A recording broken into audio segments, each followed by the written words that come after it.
Welcome to Mental Health in the Digital Age. I'm Titania Jorden, and I'm here with Rajeive Manradgh, or RJ for short. I'm so excited to be talking to you, and I'm so grateful for all you do. Please tell everybody watching and listening, what is it that you do at Hillside? Yeah, so I've been at Hillside for a number of years, actually since June 2012. Wow. Which is crazy to believe that I've been here for 12, going on 12 years. Yeah. And I've served in a couple of different roles here. I started out as a behavioral specialist, working directly with the kids on the cottages, which inspired me to go back to school to get my degree in clinical mental health counseling. And so now, fast forward, I'm one of our lead therapists on campus. Wow. Wow, you have changed so many lives for the better, and I know that there are so many families out there that are so grateful for your efforts, so thank you again. I really can't thank you enough. Of course. Being in this role, in a variety of roles, since 2012, you know, back then, the majority of children did not have smartphones. Yeah. Instagram didn't even exist. Fast forward to today, we're on the other side of a pandemic. The majority of children do have smartphones, and TikTok, Discord, Be Real, Reddit, Snapchat, like the list goes on and on and on. So I am super interested to hear what you have observed. What are the shifts and changes that you have seen in children and their mental health over the past 12 years? You know, since you just said that, I was actually trying to think, did I have a smartphone in 2012? I know. I probably didn't. I probably had a BlackBerry. So yeah, there's been a lot of shifts over the past 12 years that I've noticed, even the last couple of years, especially with technology. Every day I'm hearing about a new platform, you know, a new website to listen to music on, a new forum, a new D&D club on another platform. So it's just been a lot to educate myself on. And, you know, serving as an individual and family therapist, one of the constant themes we're having a lot of conversations about is around technology and its effect on mental health. What, I'm like, what? I've got so many questions. My son is 14 going on 15. He's a freshman in high school. And despite knowing what I know and being in the space that I'm in of helping to keep kids safer online and in real life, I made a lot of mistakes. I let him have access to tech too early, too often. I let him have social media before he should have. And I've seen the result of a lot of negative. Have I seen positive? Absolutely. Especially during the pandemic, having an only child, that was one of his only ways to connect with peers, right? Yeah. Well, we were all locked down, but if I could go back in time, I would absolutely delay so much access. And I want to know from your perspective, would you say, is social media all bad, or does it just need more balance and insight? Yeah, so that's a really good question. So one of the things that we teach here at Hillside is to think that two opposite things can both be true. It's called a dialectic. And so social media can have a lot of benefits, and a lot of healthy things can come out of social media, and there could be a lot of downfalls. So I think, you know, we try to strike a balance, which we call a middle path. You know, let's have an open conversation about what are some of the healthy things that we can gain from technology, and let's have an open conversation about what we should be more cautious about with technology. Social media is rapidly developing, so it's hard to keep up with it, even as a parent. So I can just imagine that when you were giving your son access to stuff, it was hard to keep up. Yeah. And mistakes come along the way. So I think it's just important that, you know, education constantly on what is going on to the best of your degree, and recognizing that mistakes may come along the way and we can work through it. Social media, you know, it gives the opportunity to connect. Yeah. People might feel more comfortable being themselves online. And I just think, you know, once parents can be involved with that open conversation and get kids on board, these are the things I want you to, you know, tell me about if you see something like this, then I think we strike that balance. So I don't think it's an all good or an all bad. I think it can be both. You know, one thing I'd love your perspective on is how to truly connect with a child as an adult. Because, you know, when I was in high school, it's one thing for my parents to say, don't do drugs, don't drink alcohol, don't have sex before you're married. You know, they tell me all the things to not do. And I hear them. I understand why they're saying that. But then they're not me when I'm in those situations, faced with those decisions that I have to make. And, you know, you're not really listening to your parents' voice in a lot of cases. You're looking at your peers and what they're doing, and you're you know, being influenced. And now today, parents have even more of a disadvantage because they're not even spending time on those apps. They don't have that history with the nuances of social media dynamics to deal with. And I know that I have struggled with wanting to impart, you know, wisdom to my son. Like, here's why we don't say these things to people. Here's why we don't react this way. Here's why I need you to not be on this overnight because your body needs to sleep. And sometimes I just feel like I'm yapping, right? And I'm just annoying him. And we love it. He's great. He loves me. I love him. Like, we have a great relationship. But like, you know, and so it's like, how can a parent begin to connect with their child when their child probably thinks, oh my gosh, okay, boomer, like, you don't know what you're talking about. So I would say one thing that we always stress is open communication. So being able to ask open-ended questions and, you know, not pretending that we understand, because we really don't understand. I don't, as much as I work with adolescents and teenagers, I have to ask every day, what is this? What form is this? Tell me more about this. So, and be non-judgmental about it. I don't make any assumptions. I don't say, don't do this or do this.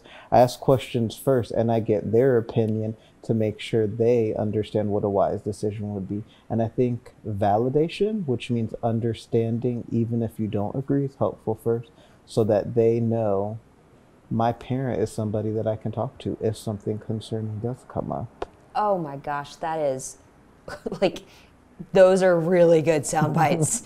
Honestly, right? We always tell parents, you know, when they get a bark alert, you might want to freak out. And it's okay to freak out internally, but don't freak out externally. That's the one way to ensure your child never comes to you with anything. You know, we don't have to condone or approve of certain behaviors that our children are doing, but we do need to unconditionally love them and let them know that we are a safe place for them. We are not judging them. Are there ramifications for bad choices? Yes. But you are loved, you are safe, and we're going to get through this together. And that's, I think, a very important nuance, that it's a delicate issue. And I think that sparks up an alliance once they know we can get through this together. It's not us versus them. We can literally determine the middle path together, and that takes that validation component. Like, we may not always agree and we can understand each other. Yes, that's critical. We certainly may not always understand each other, especially with certain text and emoji slang. New emojis every day. I know. It's like, what in the world? I know. But hey, we got to applaud their ingenuity, right? Yes, they're very creative. They're very creative, and I applaud that creativity. I just don't know what you're talking about. Nor do I want you to be talking about certain things. Yeah, right? Exactly. That give you a digital footprint. So on that note, I'd love your insight into how parents can foster a healthy relationship between their children and technology without compromising mental well-being. Yeah, so I think that especially post the COVID pandemic, parents sort of need to realize that everybody does need some screen time. Okay. It's unrealistic to think that we're just totally going to take it away. And so understanding the function of why they want to be on the screen, asking questions, you know, do you want your screen time because it helps you connect with your friends? Do you want your screen time because it's a way to decompress after school, like a quick video game? Or do you want your screen time because that's the only way you have to communicate, sometimes with somebody who may be miles away or a friend that has moved away? So I think asking questions, that open dialogue, is really important. And then being a digital role model yourself. Yes. Because it's one thing for a parent to say, let's have healthy habits with technology, and they know how to put their phone down. But they're doing it from behind this. Yeah, exactly. And it's another thing to say, I want you to put your phone away, but they have it at the dinner table or they have the TV on. So setting a good example, I think, is going to foster a better relationship when it comes to technology for both. Absolutely, absolutely. Would you say, and again, you have over 12 years of experience, would you say there are specific age groups where the impact of technology on mental health is more pronounced, and how should parents tailor their approach accordingly? Yeah, so I think that just in general, teenagers are going to be the ones who have more access to technology, so they're going to be more susceptible to maybe some concerns that may arise. I know according to multiple research studies that, you know, they don't advise too much screen time until preteen years, because that's when children are developing their interests, you know, they're getting involved in extracurriculars, having hobbies. So parents may need to intervene a little bit more and strike up that half and half balance. When you're a teenager and some of the schoolwork is being done online, or that's the easy way to connect with friends, and maybe your friends aren't always in your extracurriculars, I think it's more of a negotiation from the ages of 13 to 18, and you want to be helping them build a little bit of independence when it comes to technology, and then address concerns as they arise. Powerful, powerful. I think the balance overall is just the key. Like stimulation, non-stimulation. Right, right. Yes, yes. And recognizing that what the parents may find stimulating sometimes is not what the child finds stimulating. So, you know, not making an assumption about it and just asking questions. What's the function of your video game? Because the parent may be like, you know, you're sitting down for an hour, but for the child, they're really like upbeat and their mind is working to keep up with something like that. Yeah, that dopamine hit. And in order to help children find that same level of pleasure that they get from, let's say, playing Roblox, you've got to figure out something that's close to that, right? And it might not be reading a book. It might not be learning how to knit, but keep trying to find what helps them find that same level of pleasure in their brain. So you can vary it up and it not just come from screens. And DBT language, which we do here at Hillside, that's called accumulating a positive. What's going to give you that recharging your battery for the day so that you can make it through the rest of your day. And for some kids, it is their screen time. That's critical. You say that, what is it called again? Accumulating a positive. Accumulating a positive experience, yeah. I like that a lot. All right. So, RJ, in the ever-changing landscape of technology, what resources or tools do you, as an expert, recommend for parents to stay educated and engaged in their children's digital lives? Yeah, so I would say that we encourage parents to understand the applications on their phone. We don't just want children downloading whatever without the parents understanding first. So if they come to you and they say, I want Snapchat, you probably need to know what Snapchat is first. So getting some information about it, understanding that, you know, some things on Snapchat, for example, disappear after 24 hours. And what does that mean? So I think asking questions, I feel like, is the, you know, overall overarching theme of this, you know, just education on it, because we're not going to understand even some of their video games or, you know, what Discord is. I know that's the new, you know, topic that a lot of the kids really, really enjoy, Discord, and there possibly are some good and healthy things on there, but the parents have to ask questions about it first. So I think not being afraid to do some research and considering, you know, if there's a concern, looking into something like Bark, so they're abreast to what's going on their child's phone, because safety is different than privacy sometimes. Yes, and I'd love to talk about that for a minute. You know, at Bark, we don't give parents full unfettered access to their children's devices and accounts. Many parents have asked us for that over the years. Like, well, why can't we just see everything? And as you and I know, you know, that can actually be pretty cumbersome and create conflict. Pretty complicated. Yeah. Not to mention just time consuming, especially if you don't even know where to look for the problems. And so our algorithm will detect the things that parents actually need to know about. Yeah. The suicidal ideation, the predation, the disordered eating related content, drug and alcohol abuse, the things that parents need to know about. That's what the algorithm extracts from the digital signal, alerts parents about, so that they can take action, talk to their kids. Again, not freak out. And not make assumptions. Not make assumptions, right? But ask questions and reassure their child that they're there for them. Good kids make bad choices. Yeah, all the time. What role do you think schools and educational institutions play in supporting parents in managing technology use and its impact on children's mental health? So I think it's important for teachers to also know what the latest technology is, and that may be a way that you can connect with a lot of teenagers being familiar with it. I'm sure terms get thrown around in the classroom that teachers may not always be aware of. And maybe, you know, the teachers sometimes partnering with the parents. Schools sometimes have workshops about technology and more education around that. And I would say providing the parents with resources of like, this is how you learn about this. There's lots of books out there. Yeah.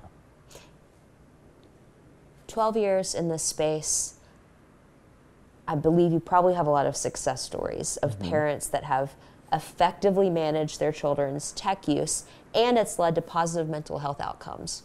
Can you share any success stories with us? Yeah, of course. So any success story, I would say, in general, involves both parties coming to the table, and lots of the time as the family therapist, you're the neutral party. So, you know, if I can explain this a little bit, one of the things that we try to do, which incorporates technology, is like a behavior management plan, which is like, this is what life is going to look like when you come home.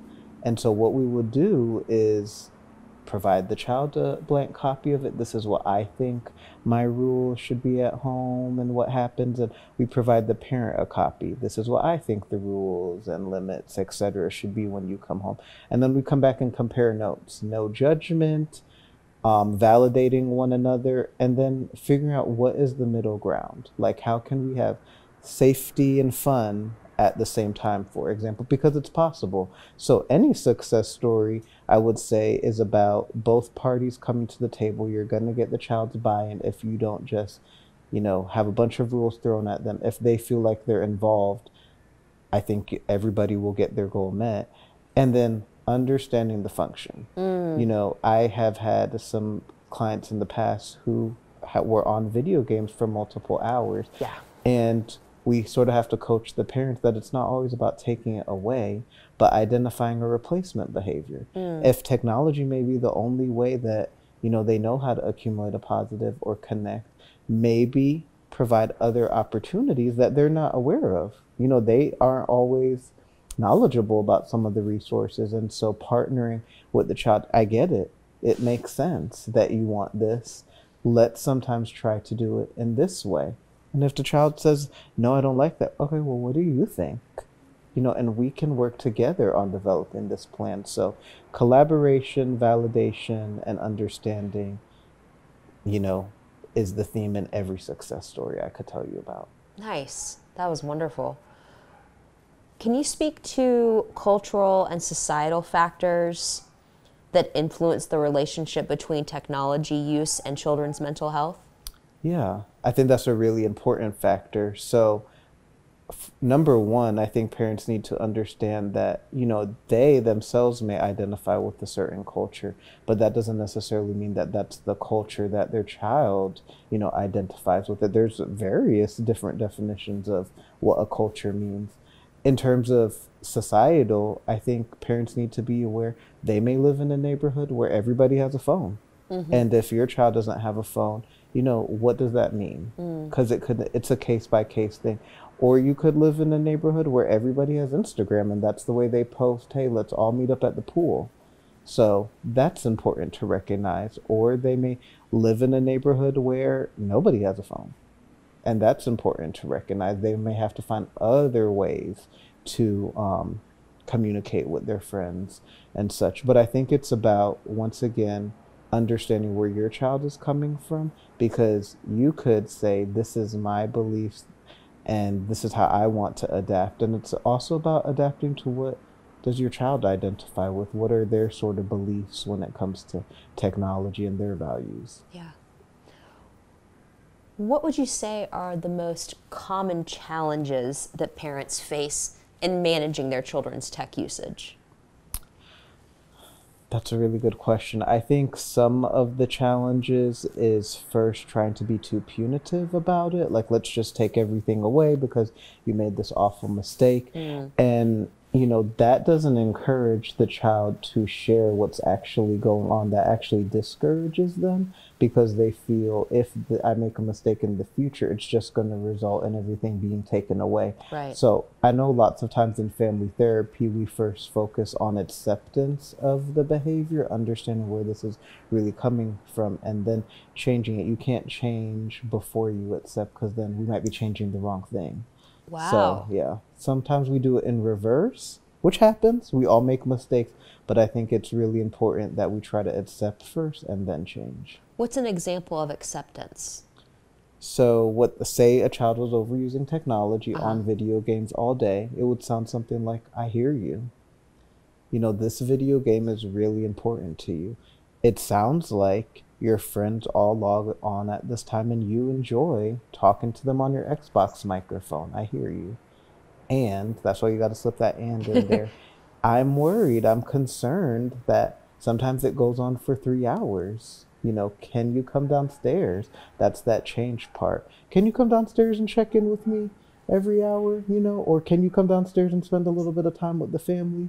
But if we jump into come downstairs, get off the Xbox, we're not really identifying what it's like for the child. What is the child's truth?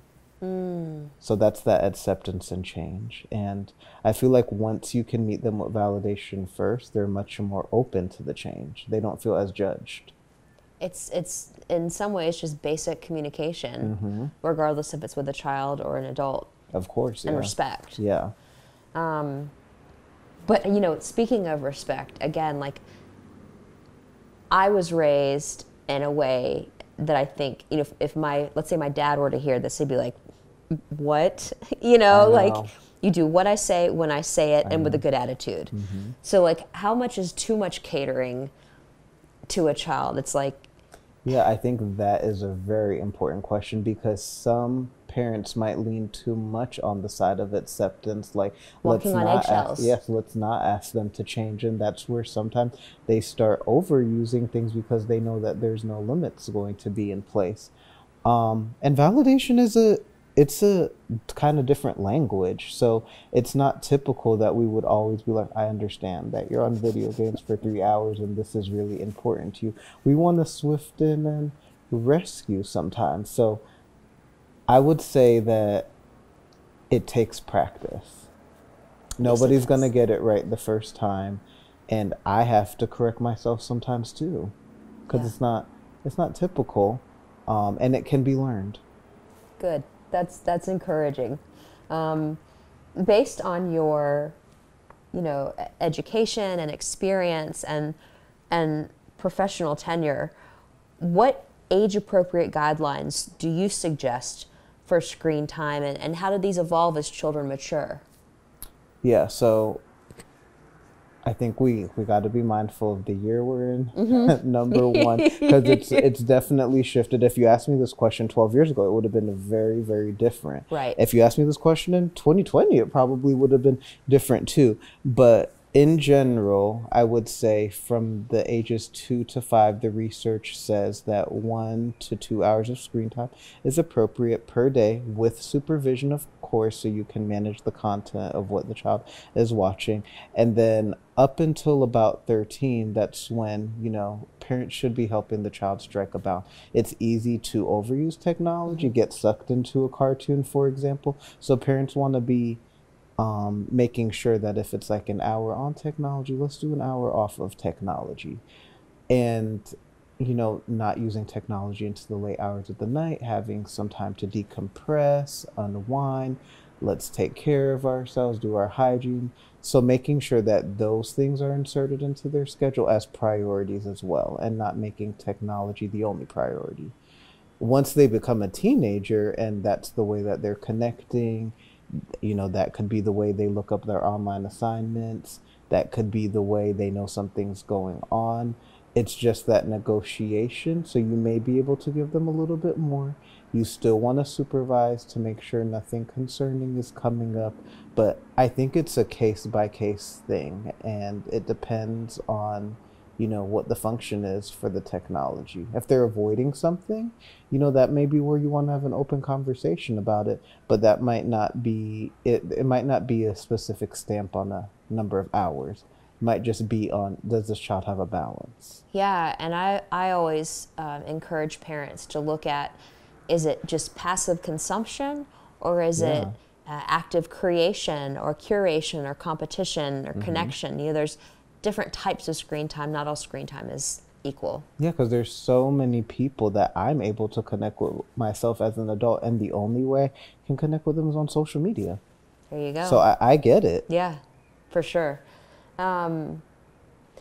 What would you say are some practical tips for parents to stay informed about their children's online activities without invading their privacy?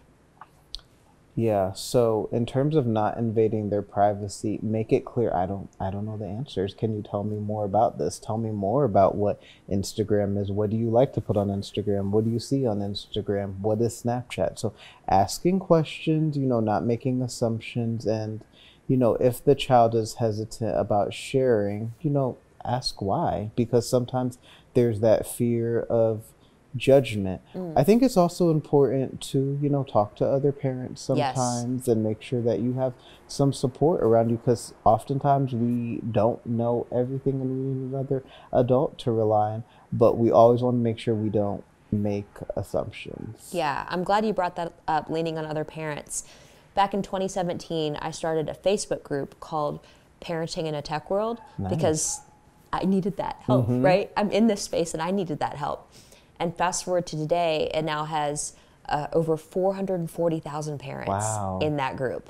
And we are talking about these exact things all the time. And that's a great resource. It's a great resource and it's free. So anybody, if you're like, I need a community of parents, there you go. If you're on Facebook, and I get it if you're not, but if you are, it's right there for you. Please, awesome. And you're welcome to be there as long as you're nice to one another. If you are not nice to other people, you do get the boot. But that's use your validation skills. Yeah, use your validation skills. Let's see. Oh, this is a good one. This is an important one. So, RJ, are there particular types of negative tech experiences that pose a higher risk to children's mental health? And if so, how can parents preemptively address these risks?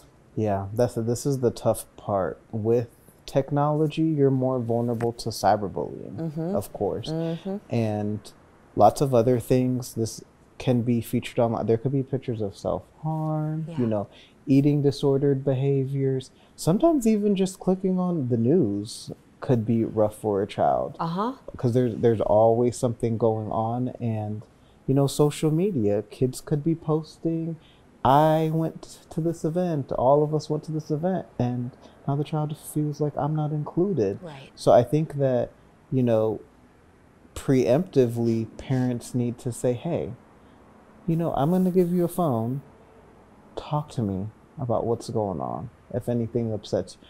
I think also noticing when things are going on, like if the child is changing their appetite, or if all of a sudden they don't want to hang out with this friend that they were just best friends with yesterday, or there's increased irritability, not just jumping to, oh my gosh, it's their technology, but asking questions about it and, making sure they understand ahead of time, hey, I'm a soft space to land. If anything happens, I want to talk about it, okay, and I won't judge you. This leads me to, it's like you knew what I was about to ask. How can parents initiate open conversations with their children about online experiences? Because from personal experience, sometimes your kid just doesn't want to talk to you. So what are some tips outside of remaining open, calm, validating? Is there some magic trick, or it's just keep trying? I definitely say keep trying, don't give up. Yeah. For sure. We don't ever want to stop talking about something concerning. I think that, sometimes undivided attention when it comes to something like this is really important. So validation can be broken down sometimes. Sometimes it's just about paying attention. Noticing what's going on without even communicating first, and then making your observations like, hey, I'm noticing this. Hey, I'm noticing that. So one of the things we do here is checking the facts. That's another DBT skill where we just ask questions. We're not even sure about the information that we're going to get that we might have to validate. It's just a step before that to understand what's really going on. And, not giving up is important. Having an open door policy. It's one thing to say, hey, come to me at any time once you're struggling, and then the parent's never available. Right. So I think that outside of validation, you have to make sure that you're even ready to validate. What are some of those questions that you might ask just to calibrate where the child is? So yeah, that's a good question as well. So, if you offer your child, hey, here's your screen time, you can have it from 4 o'clock to 5 o'clock. And then after that, they come down and they turn their phone in and there's no communication. And then they go up to their room and they start crying. In that type of situation, it would be helpful for the parent to go, hey, I noticed that when you came back downstairs and your screen time was over, you sort of turned your phone in and you went back upstairs and you started crying. Tell me more about that. Not just going upstairs and being like you're crying because of the phone. It could be a multiple different things. And so checking the facts is basically, I don't know what's going on. Tell me more about it. Very open-ended questions. Try not to use too many closed-ended questions because, especially for teenagers of not a lot of words, just gonna be yes or no. So try to ask things that don't result in the yes or no to check the facts. So RJ, I know we all have to have a healthy balance with tech, both adults and children and teenagers, but what signs should parents be vigilant for that might indicate their child is experiencing withdrawal or negative effects from social media use? Yeah, I would say rapid changes in their mood. If there are ups and downs, too many ups and downs throughout the day. Teenagers especially, they have their hormones circulating through their body, but if there is so many mood shifts throughout the day, especially after they've had access to technology, that might be something to look out for. Changes in appetite, once again, changes in whether it means eating much more or eating much less. It can go both ways. Changes in their sleep, changes in their hygiene, all of a sudden wearing the same clothes every day or not wanting to take a shower. Those are things to look out for, I would say, as first warning signs. So if a parent does notice those signs, what should they do? Yeah, so I think it goes back to number one, pointing out, and this is what I'm noticing, checking the facts first and, letting them know, let's have a conversation about this. And I think it's okay for the parent to say, this concerns me. And I think that helps the child to know, number one, I matter. I'm not alone in this.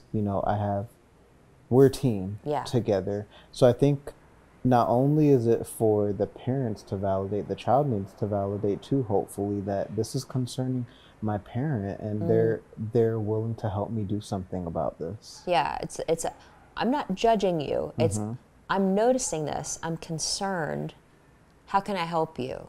What can we talk about this a little bit more? And I think it's important. I know earlier we talked about walking on eggshells. We don't want to not approach the child. We don't want to be fearful of checking the facts because then we start making assumptions and sometimes we're wrong.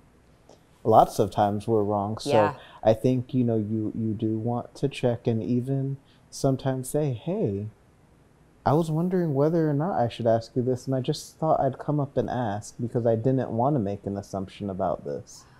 Wow, being vulnerable. Yeah. Hopefully, I believe this is correct. Correct me if I'm wrong. But I think in past generation of parents, I think being vulnerable was perceived as a sign of weakness. Yeah. And if you give a child an inch, they'll take a foot, and then the dynamic of power shifts in your house. Whereas now I believe that it's more important than ever to be vulnerable with your child. And then being equal sometimes. Like, hey, this is bothering me. I'm wondering if it's bothering you. Or even like, hey, I made a mistake. Yeah. I let you have Snapchat at 12 when really that wasn't the right choice for your mental and physical health. Yeah. And I'm going to need to walk that back. And I know you're not going to like that, but this is what we have to do and why we have to do it. Yeah, owning it, I think, really helps, and not making them always feel like they're responsible. That will definitely help them be more vulnerable. Yeah. I don't know if you can speak to this or not, but essentially, you know, older children especially, can quickly fall down a rabbit hole after a negative experience with tech, right? They get a bad text, or, you know, they see a story on Instagram of everybody's together and they're not with them, or, you know, things can turn very quickly. So what are some ways that we can help our children out of those negative spirals? That can be really overwhelming for both parties involved. So I think, you know, the parent needs to first manage their anxiety, like heat on too much.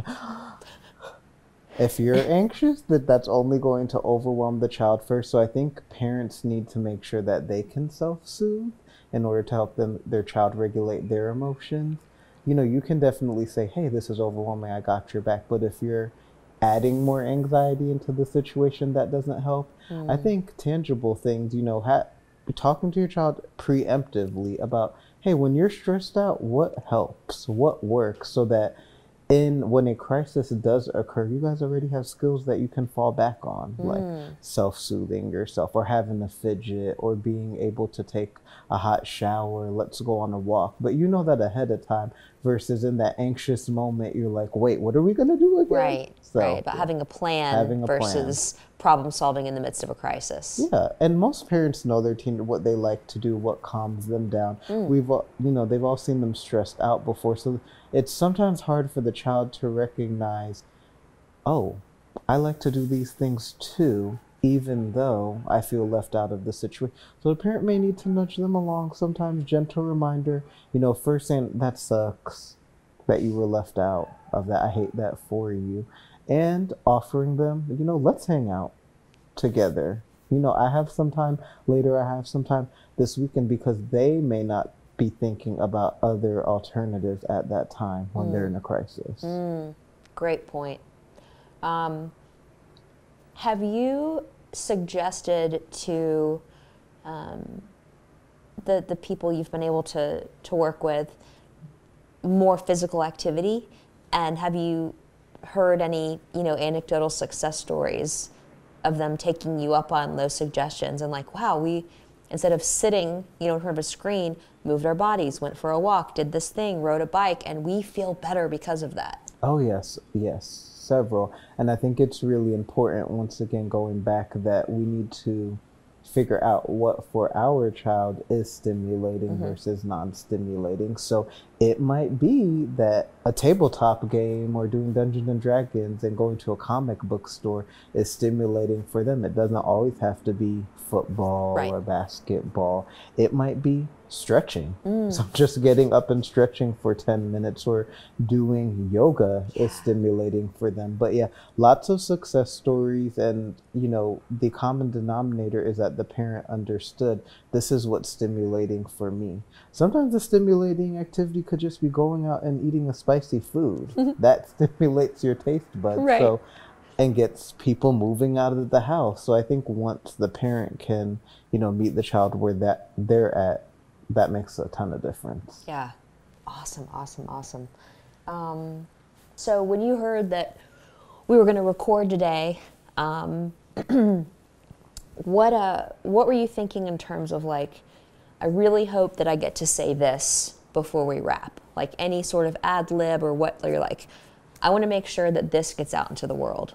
Floor is yours. Yeah, so one of the things that I want to make sure that parents understand is that we don't have to overcomplicate this.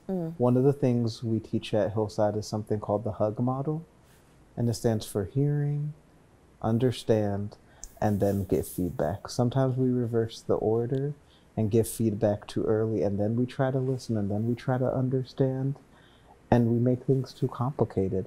But if we can first hear and then understand, don't interrupt, because then you're focused on what you're saying versus what the child is saying, and then give feedback. We're not only teaching something to ourselves, we're teaching something to them. We're being good role models, and we can relax. Did y'all hear that? The HUG model. Do not interrupt. That is profound. It's hard. It is hard. I wanted to interrupt you with yes, but I kept it in. The HUG model. That's good. That's good. Anything else that you want to share? Parents are not alone. You sure? Sometimes we it feel can feel that way, but as you say, you got that great resource where they don't have to feel alone. And it's important to have support if you feel that way, because the teenage years and parenting a teenager is hard. And I think it's important to validate that. And so reach out for resources, ask questions. Don't be afraid, to walk on the eggshells or avoid the eggshells. Just go up and ask those questions. Stomp on those eggs. Yeah. Just make a mess. Mm-hmm. You brought up... The mess can be cleaned up. There you go. You bring up something that I think is really, it's what I'm literally dealing with right now. My son's almost 15, mm-hmm. and there's a part of me that's, feel free to charge me for this, like therapy. But there's a part of me that's like, it's too late. That ship has sailed. Like, I really wish I could go back in time and do X, Y, and Z all over again and do it differently. But then there's also the part of me that's like, but I still have 2.5, 3 more years of maybe I can still make a difference. Maybe I can turn this ship around. Maybe I can, there's hope, but that hope is fleeting. It's it's 4 p.m. and there's a little bit of daylight left, but not much. That's where I am as a mom of a teenage boy. And what resources would you suggest for parents who are in that same boat of man, I don't know what to do, but I feel like I've just messed everything up and there's not a lot of hope? I know, that's really hard. It's really hard. Wait, are you validating me right now? I am validating before I ask you to change. So sometimes we have to shift our thought process and be I may feel that this is too late. It's all over, and I can still go talk to him right now. It's not too late. So I think encouraging yourself is really important, and really sometimes checking the facts with your own thoughts. Did I just say something that was only based off of emotion, or did I say something that's concrete and factual? Because I could just go talk to him right now. I mean, wow. I feel better already. This is great. You feel a weight lifted? I do. I feel a weight lifted. 2 things can be true at once. 2 things can be true at once. Oh, that's so great, RJ. Thank you so much for, I think I've said that a lot, but I mean it, and you deserve all the thanks. Thank you so much for all that you do to pour into children, teenagers, families, and help us all have a healthier relationship, both in real life and with technology. Thank you so much for having me.